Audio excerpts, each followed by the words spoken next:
Ku musozi Camugani uri hafi y'umugwa mukuru w'intara ya Ngozi, imiryango 70 yashize amatongo hamwe agera kuri hegitari 280 baca bimukira ahandi, aho naho ngo bahahebeye imirima y'ibigori. Ubu n'imiburiburi umwimbu barindiriye kuri hegitari akaba ari itoni 4. Hirya gato ku musozi wa Rusuguti naho nyene abahaba bashize hamwe amahegitari 300 nabo nyene baca barimuka naho hari abataragenda. Ubu nabo nyene ngo bakaba barindiriye umwimbu kuri hegitari itoni 4. Ivyo vyose rero ngo bakaba bahimirijemwo n'abajejwe intwaro n'uburimyi mu ntara ya Ngozi. Umwimbu rero barindiriye ngo kaba uteye igomwe.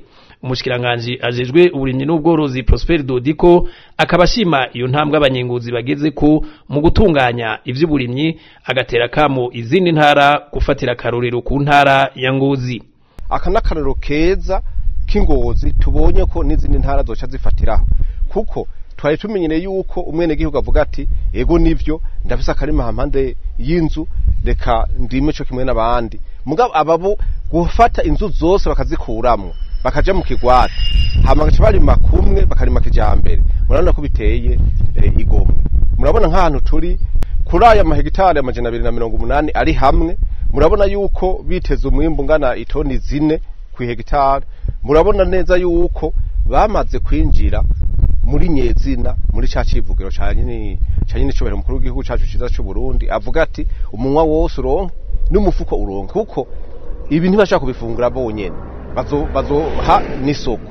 Gutyo rero isoko rice ribazanira rero mu mufuko. Tuvuga tuti rero kiya civugo abene gihugu bamaze kugishikamwo imyaka, nico gituma twaguma gutera kamo abandi bene gihugu mu zindi ntara, kuko ibi vyakunze kubera iki? Kubera abajejwe intwaro babaye hafi n'abajejwe indimo.